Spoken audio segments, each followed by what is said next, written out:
In this module, I have been assigned to discuss my understanding of cultural humility, cultural awareness, advocacy, and social justice, and why I think that it is important in the counseling profession.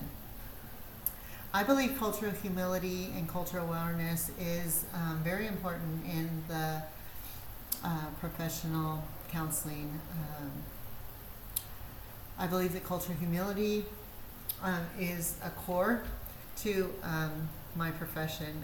As a professional counselor, I would need to embrace humbleness and also seek a growth mindset, to where I'm always willing to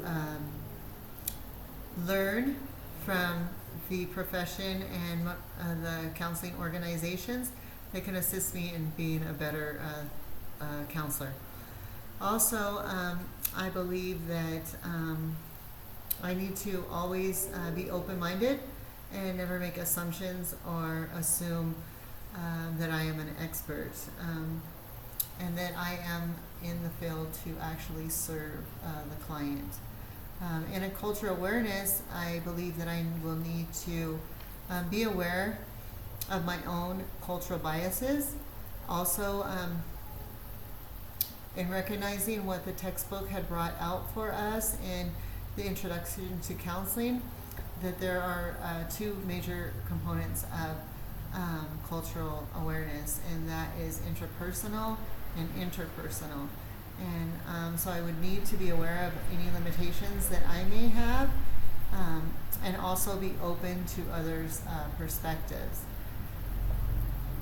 In advocacy, I want to act on behalf of my client. I want to understand the issues and the pressures that they may be facing, and to continue to educate myself on being informed about these issues.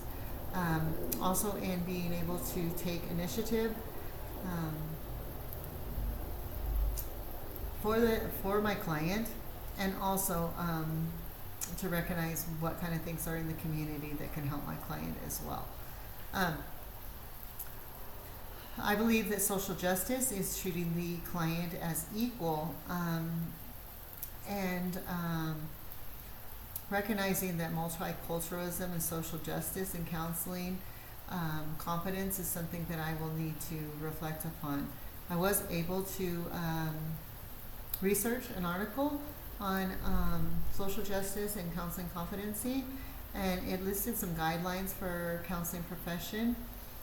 And the article brought out that multicultural and social justice competence must be regarded as a lifelong process in which the counselor aspires to further their understanding and commitment to social justice. And I found that to be very important, and something that I will need to keep at the forefront of my mind. In my understanding of ethical principles regarding cultural humility, cultural awareness, advocacy, and social justice, I was able to really look at some of the ethical principles that make up ethical standards. And what I found to be very important is autonomy, and being able to respect the rights of the client, also recognize my values and my principles, and not to impose my beliefs and my values onto the client. In cultural humility, it's important that we not impose our worldviews, and so this is something that I need to keep at the forefront of my mind, as well as how important it is not to put my worldviews onto the client. Important scripture that I found to be helpful was Proverbs 28:22, and it talked about seeking justice, and I think that that's so very important in the counseling profession. Is always to think of justice as being very impartial and understanding that all of us are different, and we have different beliefs and cultures and things of that nature. And so I find that to be very helpful in my endeavors to continue to pursue this career.